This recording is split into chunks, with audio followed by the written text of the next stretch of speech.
झटका दिया गया। पूरा ये जो मेन रोड है, हाईवे, यहां से लेकर बहुत दूर तक पेशावर तक जितने दरख्त थे सब पर उलमा की लाशें लटकी हुई नजर आ रही थी। ये हमेशा रहा है जालिमों का किरदार, डिक्टेटरों का ये किरदार रहा है, लेकिन तारीख ने सबको सबक सिखलाया है। हमारे हजरत कारी साहब दामत बरकातुहुम ने आज बहुत अच्छी आयत का इंतखाब किया था, जिसमें ऐसे सारे जालिमों को आईना दिखाया गया है। कुरान करीम ने कहा है कि देखो, तुम जो कुछ भी करोगे तुम्हें अपनी कार शैतानी का अंजाम भुगतने के लिए तैयार रहना चाहिए। ये मुल्क और ये हुकूमत और ये सल्तनतें तुम्हें गर्रे में न डालें। याद रखो, ये सल्तनत हकीकत में अल्लाह रब्बुल इज्जत की है। अल्लाह जिसे चाहता है अल्लाह उसे इज्जत देता है, जिसे चाहता है जिल्लत देता है। लेकिन अंग्रेज इस हकीकत को नहीं समझ सके और किसी भी दौर का जालिम कभी इस हकीकत को तस्लीम करने के लिए तैयार नहीं होता। इसलिए जैसे अंग्रेजों का हश्र हुआ, वही हश्र सारे जालिमों का हुआ है और आइंदा भी इन जालिमों को की मिट्टी इसी तरह पलीद हो। ये फितरत का कानून है, ये कानून बदलता नहीं है। उलमा के साथ बहुत ज्यादा मजालिम उनके साथ बढ़ते गए, लेकिन हमारे ये बालिग नजर उलमा थे। हजरत हाजी इमदादुल्लाह मुहाजिर मक्की रहमतुल्लाह अलैह, हजरत मौलाना कासिम नानातवी रहमतुल्लाह अलैह, हजरत मौलाना रशीद अहमद गंगोही रहमतुल्लाह अलैह, इन हजरात ने जब ये देखा कि वक्त का तकाजा ये है और हालात ऐसे हैं कि हम शायद मैदान जंग में इनके बढ़ते कदम को न रोक सके, तो उन्होंने अपनी हिकमत अमली तब्दील की और 1857 के चंद साल के बाद ही उन्होंने 1866 में दारुल उलूम देवबंद की नींव रखी। आप अंदाजा लगा सकते हैं कि किस पसे मंजर में दारुल उलूम कायम हुआ है। इसलिए दारुल उलूम की मिट्टी में आजादी से मोहब्बत है। यहाँ जो तलबा तैयार हुए, जो पढ़ाने वाले थे, ये सब वो थे जो आजादी के लिए अपना सब कुछ कुर्बान कर देने का फैसला रखते थे। यही की खाक से शेखुल हिंद हजरत मौलाना महमूद हसन देवबंदी रहमतुल्लाह अलैह उठते हैं और उन्होंने पूरी प्लानिंग की, अपने शागिर्दों की एक टीम तैयार की और अंग्रेजों के खिलाफ बड़ी मंसूबा बंदी के साथ दुनिया के कई मुल्कों को उन्होंने तैयार कर लिया था कि बाहर से उनकी फौजें अटैक करेंगी और अंदर से यहाँ के जो हिंदुस्तानी हैं वो बगावत करेंगे और इस तरह अंग्रेजों के लिए अपने कदम को जमाना मुश्किल हो जाएगा। उन्होंने अपने शागिर्द हजरत मौलाना उबैदुल्लाह सिंधी रहमतुल्लाह अलैह को, जो इसी दारुल उलूम देवबंद के परवरदा थे, उन्हें काबुल भेजा। उन्होंने पूरे सूबे के अवाम में और अफगानिस्तान के लोगों में एक तरह से तहरीक पैदा कर दी और सबसे पहली हुकूमत उन्होंने कायम की, आजाद हिंद हुकूमत उन्होंने कायम की। हिंदुस्तान के बाहर हिंदुस्तान के नाम पर हुकूमत कायम की गई है, लेकिन इसमें गौर करने की बात यह है कि शेखुल हिंद रहमतुल्लाह अलैह के ईमा पर, उनके मशवरे पर मौलाना उबैदुल्लाह सिंधी जो हुकूमत कायम कर रहे हैं, उस हुकूमत का वजीर आजम अगरचे मुसलमान हैं, उस हुकूमत का वजीर खारजा, होम मिनिस्टर और फॉरेन मिनिस्टर अगरचे खुद मौलाना उबैदुल्लाह सिंधी हैं और उसके प्राइम मिनिस्टर मौलाना बरकतुल्लाह भोपाली हैं, लेकिन उस हुकूमत का प्रेसिडेंट जिनको बनाया गया वो थे राजा महेंद्र प्रताप सिंह। शेखुल हिंद रहमतुल्लाह अलैह जो इस दारुल उलूम देवबंद की फिक्र के बानियों में हैं और इस फिक्र को आगे बढ़ाने वालों में हैं, इस दारुल उलूम देवबंद के पहले तालिब इल्म हैं, उनके शागिर्द जब काबुल में जाकर हिंदुस्तान की आजादी के लिए आजाद हिंद हुकूमत कायम करते हैं तो उसका प्रेसिडेंट और सदर वो किसी और को नहीं, हालांकि वहां आसपास सब मुसलमान हैं, फिर भी वो राजा महेंद्र प्रताप सिंह को उन्होंने बनाया। उन्होंने ये मैसेज दिया, उन्होंने ये पैगाम दिया कि इस देश में हिंदू भी हैं, मुसलमान भी हैं, सिख भी हैं, ईसाई भी हैं। हमारी पॉलिसी सिर्फ अपने आप को प्रमोट करने की नहीं होनी चाहिए, हमारी पॉलिसी सबको लेकर चलने की है। अगर हम सबको लेकर चलेंगे तो वाकईतन ये हिंदुस्तान आगे बढ़ेगा, आपस में भाईचारा रहेगा और हिंदुस्तान में जो मोहब्बत की खुशबू फैली हुई है वो मोहब्बत की खुशबू और ज्यादा फैलेगी। ये पैगाम हमारे बुजुर्गों ने दिया है।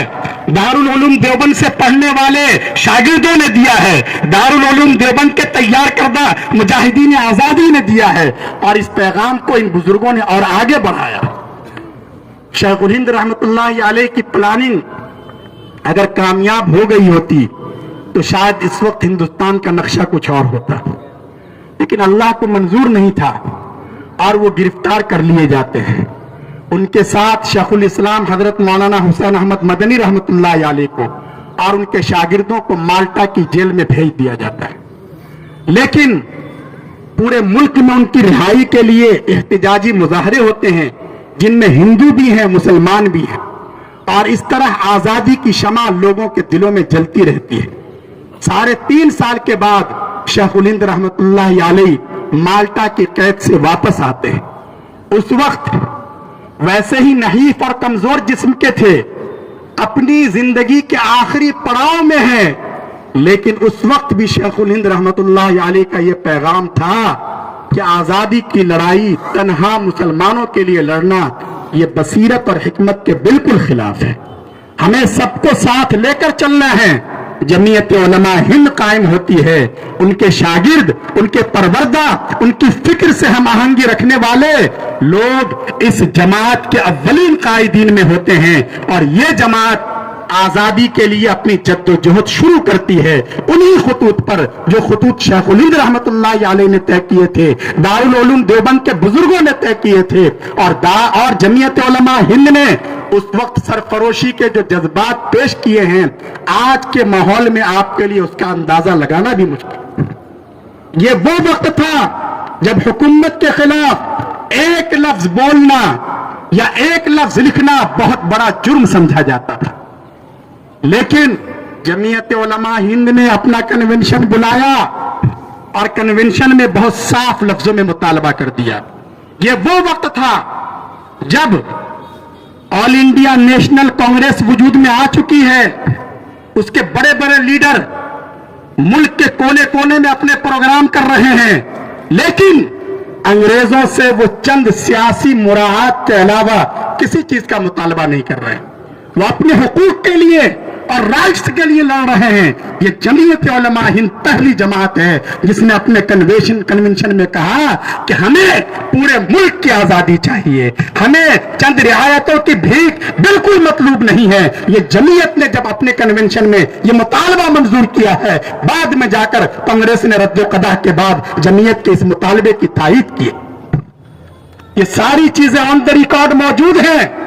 हमारे बुजुर्गों ने कभी बातिल के आगे अपना सर नहीं झुकाया, कभी इस मुल्क की अजमत पर, आन पर, बान पर आंच नहीं आने दी।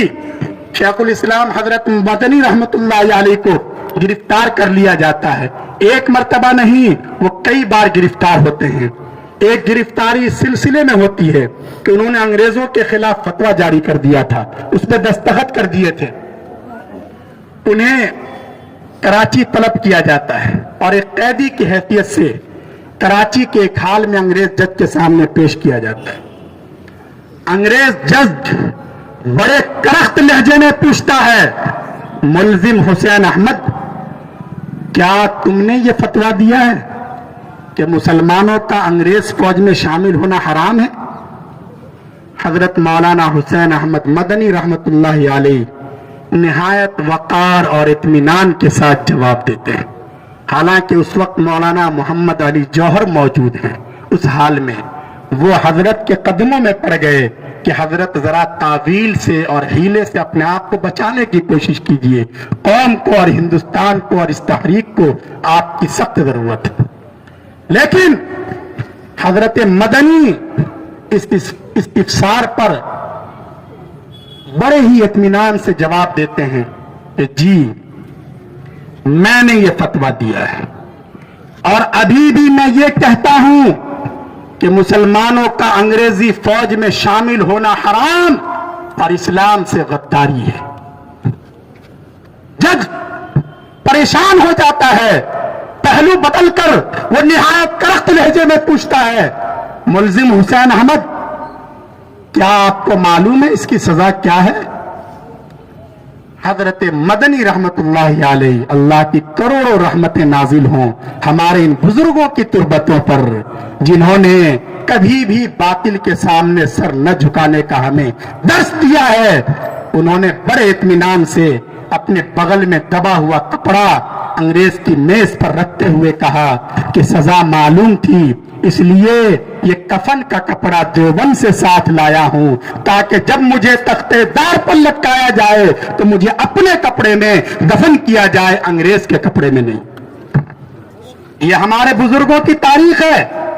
लंदन में गोलमेज कॉन्फ्रेंस होती है, वहां लोगों के अपने मुतालबात हैं, लेकिन मौलाना मोहम्मद अली जौहर कसम खा लेते हैं कि नहीं, हमें अपने मुल्क की आजादी से कम कोई चीज मंजूर नहीं है। या तो हमें मुल्क की आजादी का परवाना दो, या ये कि दफन होने के लिए 2 गज जमीन दे दो। उन्होंने कसम खा ली कि मैं अब अपने गुलाम मुल्क का चेहरा नहीं देखना चाहता। अल्लाह रब्बुल इज्जत ने उनकी लाज रख ली, और जब वो वापसी का इरादा कर रहे थे, रास्ते में ही उनका इंतकाल हो जाता है, और हुकूमत अपने खर्च पर उनकी नाश को फलस्तीन पहुंचाती है, और अंबिया की पाक और मुकद्दस सरजमीन में हमेशा के लिए वासूदे खाक हो जाते हैं। ये हमारे बुजुर्गों ने उस वक्त आजादी की लड़ाई के लिए महमेज का काम किया है, और ये चराग से चराग जलाने का ये सिलसिला चलता रहा। दारुल उलूम देवबंद इस तहरीक का कायद रहा, और यहाँ से कई तहरीकों की क़यादत हुई है, और इस तरह ये काफिला चलता रहा। और 1947 में रात को 12 बजे 15 अगस्त यही तारीख थे, ऑल इंडिया रेडियो से बाज़ाब्ता इस मुल्क की आज़ादी का ऐलान हुआ। लेकिन उस दिन का जो सुबह का सूरज तुलू हुआ था, लोग उसकी किरणों में जश्न मना रहे थे, एक दूसरे को फूल तकसीम कर रहे थे, मिठाइयां खिला रहे थे, लेकिन उसकी किरणों में हमारे उन हजारों और सैकड़ों बल्कि लाखों उलमा के खून की सुर्खी भी शामिल थी, जिन्होंने अपने आप को इस देश की आजादी के लिए कुर्बान कर दिया था। ये हमारे इस मुल्क की तारीख है, हमारे बुजुर्गों की तारीख है। नई नस्ल को ये सब समझना चाहिए, ये जानना चाहिए। मुसलमानों की कमजोरी ये है कि वो तारीख साज तो हैं, वो तारीख बनाते हैं, लेकिन जब तारीख नवीसी होती है, तारीखी चीजें मुरत्तब की जाती हैं, तो कभी वो खुद ही अपने आप को अलग कर लेते हैं, या जो लोग तारीख लिखने वाले होते हैं वो अपने खास एजेंडे के तहत उन्हें साइड पे कर देते हैं। ये बहुत बुरी बात है। तारीख के साथ नाइंसाफी या अच्छी चीज नहीं है। जो तारीख जैसी है उसे हमें इसी तरह पेश करना चाहिए। अगर हमने देश के सामने बिगड़ी हुई तारीख पेश की है, तो ये हम हकीकत में अपनी नस्लों पर, यहाँ के पढ़ने वालों पर और यहाँ के जो तालीम याफ्ता अफराद हैं उन पर हम अन्याय कर रहे हैं, हम उन पर जुल्म कर रहे हैं, हम उन्हें झूठी चीजें बतला रहे हैं, हम उन्हें फिर जहालत के अंधियारे में ले जा रहे हैं। इसलिए जरूरत इस बात की है कि जो सही इल्म की रोशनी है उस रोशनी को फैलाया जाए। इस मुल्क में इस वक्त भी बड़े मसाइल हैं, और इतना बड़ा मुल्क है, मसाइल की कसरत रहेगी ही, लेकिन उसी बसीरत के साथ, उसी वतन दोस्ती के साथ, मोहब्बत के जज्बात के साथ, खासकर एक मुसलमान होने की हैसियत से, जिसे अल्लाह तबारक व तआला ने खैर उम्मत करार दिया है, जिसका किरदार दावत का है, जिसका किरदार मोहब्बत का है, हमें अपना किरदार अदा करने से कभी भी पीछे नहीं हटना चाहिए। हुकूमतें आती हैं, जाती हैं, लेकिन एक मुसलमान होने की हैसियत से, वतन के हवाले से हमारे ऊपर जो कर्ज है और इसके जो तकाजे हैं, हमें उन्हें जरूर अदा करना है। मैंने जो रिवायत पढ़ी है, उस रिवायत में रसूल अकरम सल्लल्लाहु अलैहि वसल्लम ने यह तालीम दी है कि कोई भी मुसलमान होगा उसके दिल में इंसानियत से मोहब्बत होगी, लोगों के का ख्याल रखेगा। वो मुसलमान सिर्फ वो नहीं है जो अपने लिए जीता है। कौन तुम खैर उम्मा, मुसलमान तुम बेहतरीन उम्मत हो। बेहतरीन उम्मत इसलिए नहीं हो कि तुम बहुत नमाजें पढ़ते हो, बहुत रोजे रखते हो, बहुत इबादतें करते हो। ये चीजें पिछली उम्मतों में भी थी, और ये चीजें तो हमारे लिए फर्ज हैं, ये तो हमें करना ही है। कुरान करीम कह रहा है तुम बेहतरीन उम्मत इसलिए हो उखरिजत लिन्नास, इसलिए कि तुम दूसरों की नफा रसानी के बारे में सोचते हो। तुम्हारे दिल में सिर्फ अपनी मोहब्बत नहीं होती, अपनी फिक्र नहीं होती, बल्कि तुम्हारे दिल में दूसरों की भी फिक्र होती है। अगर मोहल्ले में आग लगती है तो तुम्हें सिर्फ अपने घर की आग बुझाने की फिक्र नहीं होती, बल्कि तुम्हें पड़ोसियों की आग बुझाने की भी इसलिए इतनी फिक्र होती है। इसलिए तुम खैर उम्मत हो, बेहतरीन उम्मत हो। इसलिए मुसलमानों को अपना किरदार अदा करना है। इस वक्त हालात यकीनन बहुत ज्यादा नागुफ्ता बे हैं और मुसलमानों के लिए तरह तरह की परेशानियां हैं, कई तरह के शिकंजों में उन्हें कसा जा रहा है। फिरका वाराना फसादात का सिलसिला है, उनके अमलाक पर बुलडोजर चलाए जा रहे हैं। लेकिन इन हालात के बावजूद भी हमें मायूस नहीं होना है। ये फिरका परस्त ताकतें ये चाहती हैं, इनका पहला एम ये है कि किसी तरह मुसलमानों के हौसलों को पस्त कर दिया जाए। ये इस पोजीशन में न रहे कि कोई डिसीजन ले सकें, कोई फैसला ले सकें। लेकिन ऐसे मौके पर हमें बड़ी अहमियत के साथ, बड़ी हिकमत के साथ और बड़े हौसलों के साथ खड़ा रहने की जरूरत है। हालात हमेशा एक जैसे नहीं रहते, हालात में तब्दीली आती है और ये फितरत के कुछ अपने निजाम हैं, उसके मुताबिक हमें अपने आप को भी सुधारना है। हमारे अंदर दीन पर अमल का बेपनाह जज्बा होना चाहिए। अल्लाह पाक ने हमें जो आजाद हिंदुस्तान की आजाद फजाएं दी हैं, तो हम सबसे पहले अल्लाह के गुलाम हैं, अल्लाह के महकूम हैं। हम अल्लाह के अलावा किसी भी मनुष्य की और किसी भी संस्था की और किसी भी ताकत की और पावर की हम गुलामी कबूल नहीं कर सकते। लेकिन हमें उसकी गुलामी के बंधन में मजबूती के साथ बंधना पड़ेगा। हमारे अंदर वही अमानत हो, हमारे अंदर खुददारी हो, एक दूसरे के लिए मरने मिटने का जज्बा हो, सच्चाई और वफा, एक दूसरे से किए गए वादे को निभाने का हमारे अंदर जज्बा हो, तो हम सही मानों में मुसलमान हैं। और हम जब जितने अच्छे मुसलमान होंगे, इतने ही अच्छे हम इस देश के लिए और यहाँ के विकास के लिए और यहाँ की तरक्की के लिए अपना किरदार अदा कर सकेंगे। अल्लाह तबारक व तआला मुझे भी तौफीक दें, आप हजरात को भी तौफीक अमल से नवाजें। आमीन व आखिर दावाना अनिल हम्दुलिल्लाहि रब्बिल आलमीन।